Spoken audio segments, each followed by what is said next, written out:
बीमारी के बारे में बता रहा हूँ, आपका दिमाग चकरा जाएगा। और कैसे मैंने डायग्नोसिस किया। खाना पीना बंद था, जुगाली सब कुछ बंद, 106 फीवर था और इसके पेशाब से खून आ रहा, इम्प्रूवमेंट नहीं आया। थोड़ा बहुत खाना खाने लगी, पेट में पानी बोल रहा था। तो बकरी जुगाली करने लगी। क्रीजिंग वाली बकरियों को होता है।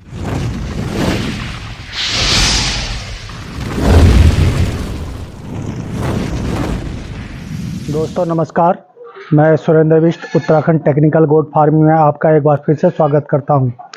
दोस्तों, बकरी पालन व्यवसाय में उतरने से पहले हमें बकरी पालन व्यवसाय की पूरी जानकारी लेनी चाहिए। इनके खान पान से लेकर रहन सहन, बाड़ा निर्माण, रख रखाव, बीमारियां, सारी चीज़ों की हमें जानकारी होनी चाहिए। दोस्तों, हम कभी भी बकरी पालन व्यवसाय में उतरते अगर हमें बीमारी की जानकारी नहीं होगी तो हमें नुकसान उठाना पड़ेगा। आज एक ऐसी बीमारी के बारे में बता रहा हूँ, आपका दिमाग चकरा जाएगा। अगर कोई जानकार होगा, मेरे व्यूअर जो भी जानकारी रखते हैं बकरी पालन में, तो आप एक बार सोच में पड़ जाएगी कि बीमारी क्या थी और कैसे मैंने डायग्नोसिस किया। दोस्तों, मेरी ये बकरी है, इसका फीवर था 106। खाना पीना बंद था, जुगाली सब कुछ बंद, 106 फीवर था और इसके पेशाब से खून आ रहा था। पेशाब से खून दोस्तों बवेसिया और पीपीएस बीमारी में आता है।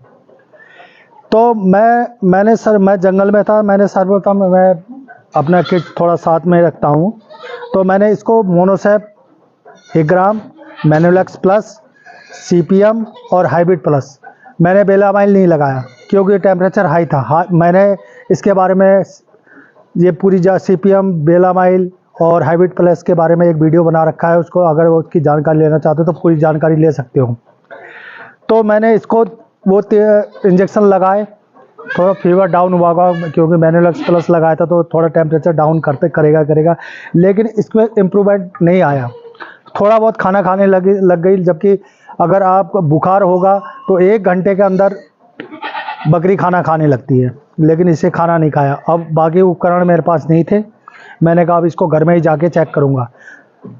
पेशाब में खून आ ही रहा था। मैं सोच रहा था एक टैक्साब्लिट या जैकशॉट नाम का इंजेक्शन आता है, स्क्रीन में आप देख रहे होगे, सारे इंजेक्शन आप स्क्रीन में देख रहे होगे।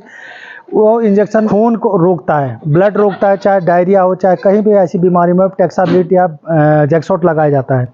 मैंने कहा शायद वो लगाना पड़े, हो सकता है कुछ और बीमारी हो। मैंने कहा अच्छे से डायग्नोसिस करूंगा। घर आके मैंने सबसे पहले इसका टेम्परेचर तो अब ले ही रखा था, टेम्परेचर नहीं लिया मैंने। इसकी आंखें देखी, उसके बाद मैंने पेट में पानी हिलाया, पेट दोनों साइड पानी हिलाया, इस साइड भी हिलाया, बाएं साइड भी हिलाया, दाएं साइड भी हिलाया। तो जब मैंने दाएं साइड हिलाया तो पेट में पानी बोल रहा था। तो मेरे को वहीं उसी समय डाउट हो गया कि इसको कहीं ना कहीं इसने कोई पॉइजनिंग चीज़ खा ली है, इसने कोई जहर खा लिया है। और जब सोचने वाली बात है, जहर खा लिया तो बुखार क्यों आया। दोस्तों, अगर कोई भी जानवर जहर खा लेता है तो थोड़ा बहुत तनाव में रहता है, स्ट्रेस में रहता है, बॉडी गर्म हो जाती है, इससे वो बुखार दर्शाता है। तो पूरा चेक करने के लिए मैंने कहा ये 100% श्योर हो जाऊं, तो मैंने इसके मन से मैंने फ्लूइड निकाला। बाएं साइड मैंने 18 नंबर की नीडल दिया और सिरिंज से मैंने फ्लूइड निकाला। हल्का सा 1 बूंद फ्लूइड निकला और पीएच स्ट्रिप, जो आप स्ट्रीम देख रहे होगे, पीएच स्ट्रिप में मैंने डाला तो मैंने देखा वो एल्कोलोसिस की तरफ जा रहा था। मतलब रूमन का पीएच नॉर्मली 6.8 होता है और हम 7 तक नॉर्मल मानते हैं, तो ये 8.5-9 के करीब पहुंच गया था। तो मैं एकदम श्योर हो गया कि इसने खा रखा है। तो मैंने सर्वप्रथम इसे एट्रोपिन सल्फेट नाम का इंजेक्शन है, उसको लगाया। एट्रोपिन सल्फेट लगाने के बाद मैंने उसको टॉक्सिलैक्स, अगर आपको टॉक्सिलैक्स ना मिले तो कोलोइल का भी प्रयोग कर सकते हैं। टॉक्सिलैक्स पाउडर, इसको डिजोल का घोल करके मैंने इसको पिलाया और जामुन का सिरका दिया। पीएच को कम करता है जामुन का सिरका, पीएच को बढ़ाता है मीठा सोडा। अगर एसिडोसिस यानी अनाज के कारण हो रहा तो आप मीठा सोडा दीजिए, और कोई पॉइजनिंग या प्रोटीन युक्त आहार खाने से अगर पीएच बढ़ गया है तो आप जामुन का सिरका, छाछ कोई भी खट्टी चीज़ उसका प्रयोग करिए, नींबू का रस भी प्रयोग कर सकते हैं। तो मेरे पास जामुन का सिरका रखा है, स्क्रीन में देख रहे होगे आप। उसको पिलाया, उसको पिलाने के बाद मैंने एसनलाइफ-40 एक गोली को मैंने इसको खिला दिया।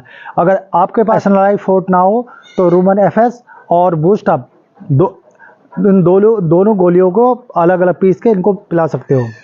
उसके बाद मैं इसको ट्रीटमेंट करने के बाद मैं कहीं जा रहा था, कोई काम था, मैं ट्रीटमेंट करके मैं चला गया। मैंने कहा अगर इससे रिलीफ नहीं होगा तो इसका सुपर ट्रीटमेंट करूँगा पॉइजनिंग का। तो थोड़ी देर में आके देखा तो बकरी जुगाली करने लगी, तो मैंने कहा रिलैक्स हो गया कि बकरी को कुछ नहीं होगा। तो दोस्तों वीडियो बनाने का एक कारण ये भी था कि अगर कभी भी ऐसी समस्या हो, और ये अक्सर ग्रेजिंग वाली बकरियों को होता है, कभी भी ग्रेजिंग वाली बकरियों में ये देखी जाता है। और एक मैंने वीडियो और बना रखा है कि जहर का, वो भी इस जहर के ही लक्षण है, जिसमें बलवा पार्ट, आंखों में सूजन वगैरह आ जाती है, कानों में भी सूजन आ जाती है।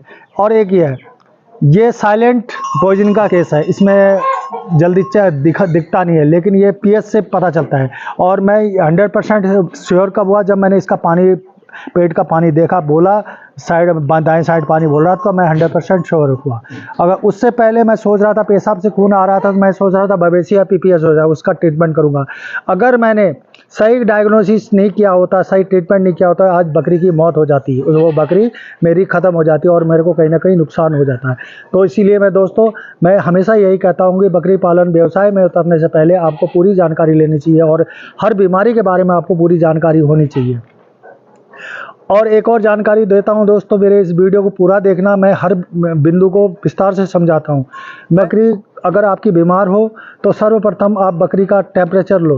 टेम्परेचर लेने के बाद उसकी आंखों को देखिए, रेडनेस है, वाइट है, कैसे है, ये आप देखिए। उसके और इसके दोनों साइड पेट पानी चेक करिए, पेट में पानी तो नहीं बोल रहा है। अगर नहीं बोल रहा तो एक बार पीएच स्ट्रिप से चेक कर सकते हो आप कि एसिडोसिस है या एल्कोलोसिस है। दोस्तों, अगर आप सही डायग्नोसिस करके बकरी का ट्रीटमेंट करोगे तो आपको कभी नुकसान नहीं होगा। तो मेरी ये जानकारी कैसी लगी, और लास्ट में आपको यही कहूँगा कि मेरे वीडियो को लाइक करना, शेयर करना, कमेंट करना और सब्सक्राइब करना, और मेरे चैनल में लगातार बने रहना, और ताकि मैं आपको नई नई जानकारी देता रहूँ। धन्यवाद।